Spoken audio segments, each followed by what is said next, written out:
নিয়ে কতটা nostalgic globe নিয়ে অসম্ভব নস্টালজিক, এতটাই নস্টালজিক যে খবরটা পাওয়ার পরেই শতদীপকে আমি মেসেজ করি এবং তারপর ফোন করি এবং ওকে বলি, দেখ আমি জানি না তোর কী প্রোগ্রাম ইনঅগারেশন কীভাবে কী করছিস না করছিস, আমি কিন্তু আসছি ভাই গেট ক্র্যাশ করি, কারণ আমার ছোটোবেলার এত স্মৃতি আছে গ্লোবে।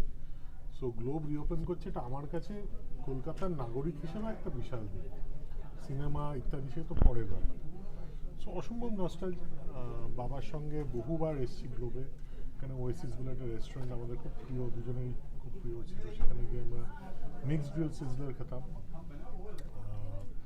এবং এই পাড়াটার সাথে অনেক স্মৃতি জড়িয়ে, শুধু গ্লোব নয় actually, globe, new empire, light house, but globe বিশেষ করে, কারণ গ্লোবে ইংরেজি ছবি দেখার চলটা মারাত্মক ছিল আমার ছোটোবেলা থেকে, মানে African safari, Hatari, King Solomon mines, অনেক অনেক ধরনের ছবি এখানে দেখেছি, মানে এই অঞ্চলে দেখেছি। এক্স্যাক্টলি গ্লোবে এর মধ্যে কোনটা দেখেছি আমার মনে নেই, তবে লাস্ট ছবি গ্লোবে দেখেছি টাইটানিক, সেটা মনে আছে।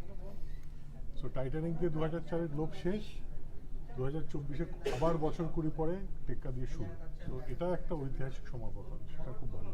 এই টেক্কা দিয়ে শুরু হচ্ছে একসঙ্গে সিনেমায় 3খানা বাংলা সিনেমা রিলিজ, এটা বাংলা সিনেমার জন্য কতটা মারাত্মক খবর এটা, তো মানে এইগুলোর উপরেই ফোকাস করা উচিত, মানে বাংলা সিনেমার পাশে দাঁড়ানো ইত্যাদি ইত্যাদি ঠিক আছে, কিন্তু দাঁড়াবেটা কোথায়, মানে মাথার মতো একটা ছাদ লাগবে বা বসবেটা কোথায়, বাংলা সিনেমার সামনে যে বসবে।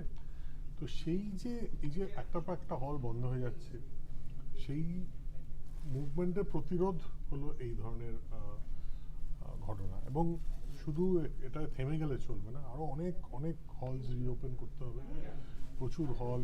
আমার ছোটোবেলাটা কেটেছে সিনেমা পাড়ায়, মানে ইন্দিরা সিনেমা হলের পেছনে ইন্দিরা রোডে আমার জন্ম, তো ইন্দিরা, বিজলি, ভারতী, পূর্ণ, এই 4টে হলে ছোটোবেলায় সিনেমা দেখে আমার বড় হওয়া, তার প্রচুর স্মৃতি।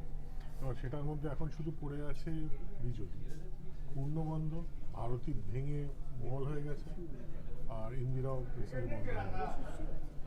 মশুশ্রী একটু দূরে, মশুশ্রী হাজার দিকে, মানে ওটা একদম, মানে ওটার মধ্যে আমার জন্ম। সো বসুশ্রী একটু দূরে যেতে, বাট হ্যাঁ বসুশ্রীও আছে, but the point is Indira cinema hall বন্ধ। ইন্দিরা সিনেমা হলে 22শে শ্রাবণ 100 দিন আমি আর বাবা একসাথে দেখতে গেছিলাম, আমার কাছে একটা বিশাল স্মৃতি। সো ইন্দিরা সিনেমা হল আমি এখন শ্যুটও করলাম রিসেন্টলি পদাতি, কিন্তু ইন্দিরা সিনেমা হলটা আবার রিভাইভ, সব সিনেমা হলই রিভাইভ করতে হবে, সিনেমা হল বন্ধ হলে হবে না, will have to do something, সেটা গভর্নমেন্ট হোক, গভর্নমেন্ট প্রাইভেট পার্টনারশিপে হোক।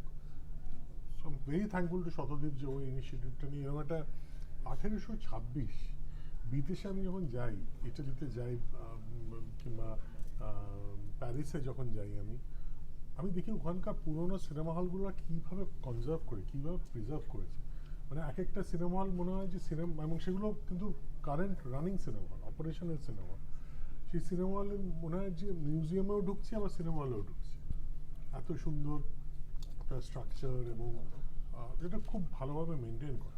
সেই জিনিসটা আমাদেরও করতে হবে, this is a part of our legacy, heritage, এটার জন্যই কলকাতা কিন্তু কলকাতা।